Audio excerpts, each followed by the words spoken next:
નમસ્તે ખેડૂત મિત્રો, કિસાન સમાજ ચેનલમાં હું સુરેશ કાંગાણી આપનું હાર્દિક સ્વાગત કરું છું।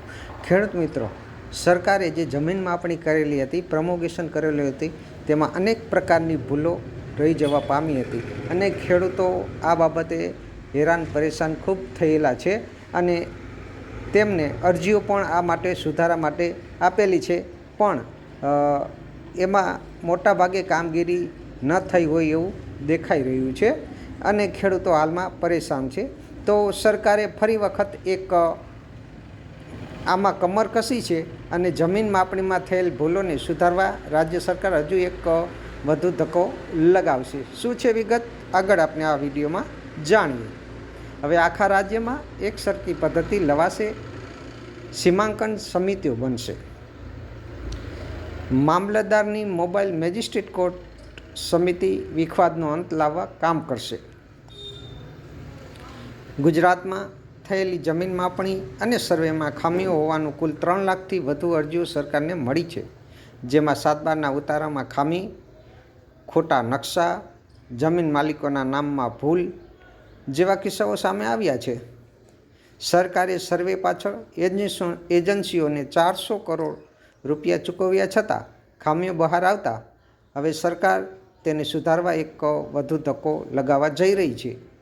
આ માટે સરકાર આખા રાજ્યમાં માપણી માટે એક સરખી પદ્ધતિ લાવવા જઈ રહી છે, જેમાં જિલ્લા સ્તરે અને રાજ્ય સ્તરે જમીન સીમાંકન સમિતિઓ બનશે। જ્યાં કોઈ વિવાદ હોય ત્યાં ઉકેલ માટે ટીડીઓ અથવા મામલતદારની મોબાઈલ મેજિસ્ટ્રેટ કોર્ટ સમિતિ પણ કામ કરશે। સરકારે બુધવારે યોજેલી કેબિનેટ બેઠકમાં આ મુદ્દો ઉઠાવ્યા બાદ નિર્ણય લેવાયો હતો। જિલ્લા સ્તરીય સમિતિઓમાં કલેક્ટર ઉપરાંત નિવાસી અધિક કલેક્ટર, SLR, નાયબ નિયામક, જમીન દફતર, પ્રાંત અધિકારી, DILR, મામલતદાર, TDO, જમીન સંપાદન અધિકારી, સરદાર સરોવર પુનર્વસવાટ એજન્સી કે અન્ય સંપાદન સંસ્થાના પ્રતિનિધિઓનો સમાવેશ કરવામાં આવશે। રાજ્ય સરકારના આ નિર્ણયને કારણે અગાઉ માપણી અને સર્વેમાં આવેલી 3 લાખથી વધુ અરજીઓનો ઉકેલ આવી શકે છે।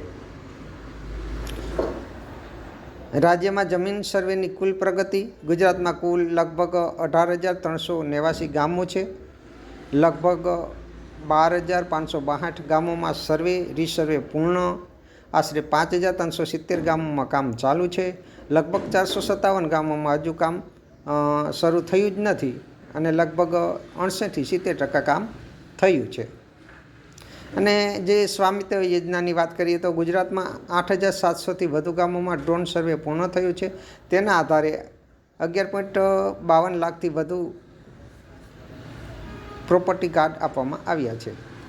હવે કયા પ્રકારના વાંધાઓનું આમાં નિકાલ થશે તેની વાત કરીએ તો સરકારી જાહેર હિતની જમીનોનો ઘટાડો થયેલ ન હોય તથા કોઈ વાંધા ઉપસ્થિત થયેલ ન હોય, સરકારી જાહેર હિતની જમીનમાં ઘટાડો થયેલ ન હોય તથા કોઈ વાંધા બાકી ન હોય તથા કોઈ ખાતેદારને વાંધો ન હોય, સરકારી જાહેર હિતની જમીનમાં ઘટાડો થયેલ ન હોય તથા વાંધા અરજીઓ પેન્ડિંગ હોય, સરકારી જાહેર હિતની જમીનમાં ઘટાડો થયેલ હોય તથા વાંધા અરજીઓ પેન્ડિંગ હોય, ગામમાં 30%થી વધારે સર્વે નંબરોમાં કબજો, ફેરફાર, અવલદમ એટલે કે દાખલા તરીકે છગનભાઈનું નામ મગનભાઈમાં આવી ગયું હોય, મગનભાઈનું નામ છગનભાઈમાં આવી ગયું હોય, આવી રીતે અવલદવમ થઈ ગયા હોય એવા પણ ઘણું છે, તો એ પણ કરવામાં આવશે કામગીરી।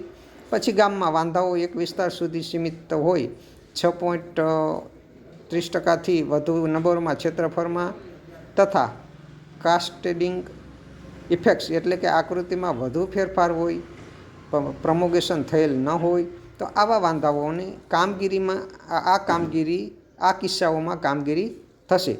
તો ખેડૂત મિત્રો, તમારા ગામની અંદર જે પ્રમોગેશન થયેલ છે, રીસર્વે માપણી થયેલ છે, તેમાં કયા પ્રકારની ભૂલો છે તે આપની કિસાન સમાજ ચેનલ બોક્સમાં કોમેન્ટ કરી અને જરૂર જણાવજો।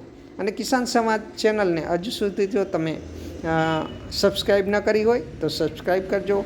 આ વિડીયો સારો લાગ્યો હોય તો લાઈક કરજો અને અન્ય ખેડૂત મિત્રોને આ માહિતી મળી રહે તેના માટે શેર કરવા વિનંતી। અને કિસાન સમાજ ચેનલ સાથે જોડાયેલ રહો।